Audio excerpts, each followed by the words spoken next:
Selanjutnya kita akan coba isi transaksi penjualan ya. Tadi kan kita sudah melakukan satu pembelian, berarti kita sudah punya stok barang, kemudian kita bisa jual. Jadi transaksi penjualan itu sebenarnya sama kayak pembelian tadi ya. Yang kita juga cukup merekap saja transaksi-transaksinya.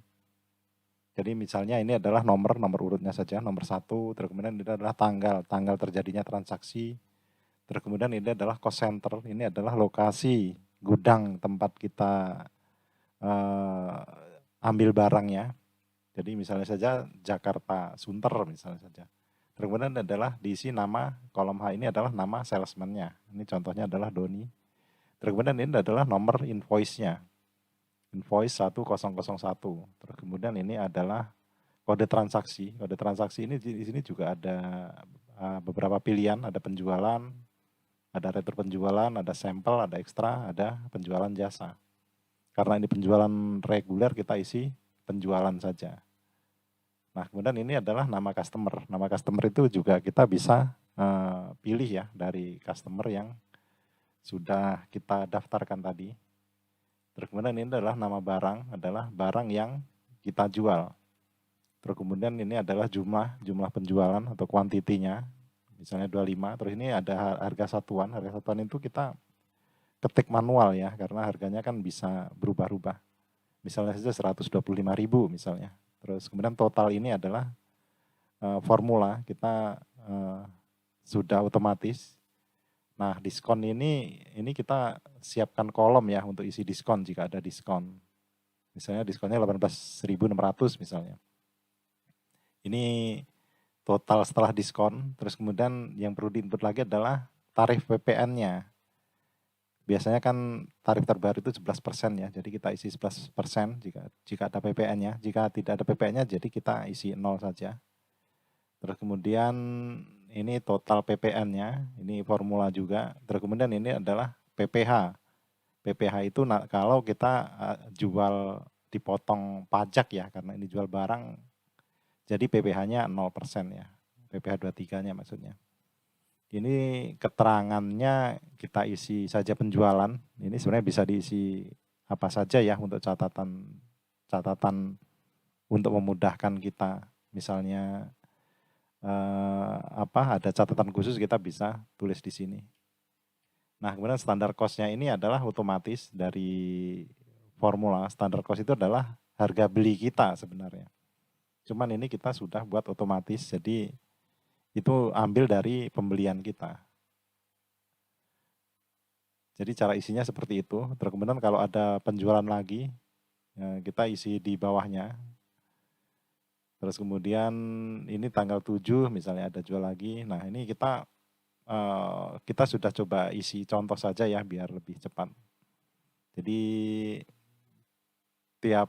setiap kali ada penjualan kita harus catat di sini secara harian ya. Jadi setiap kali ada penjualan ya sebaiknya langsung dicatat.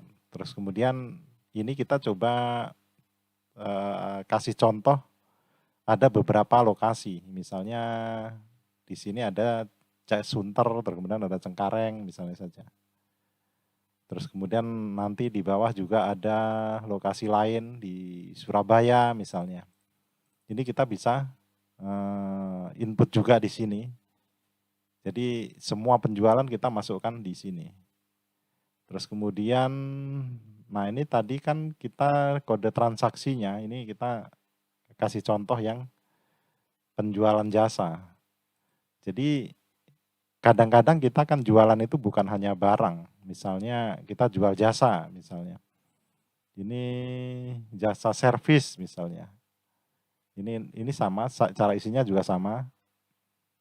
Jadi artinya sistem ini bisa untuk penjualan barang dan jasa. Jadi cara ngisi penjualan kalau kita jual jasa seperti ini.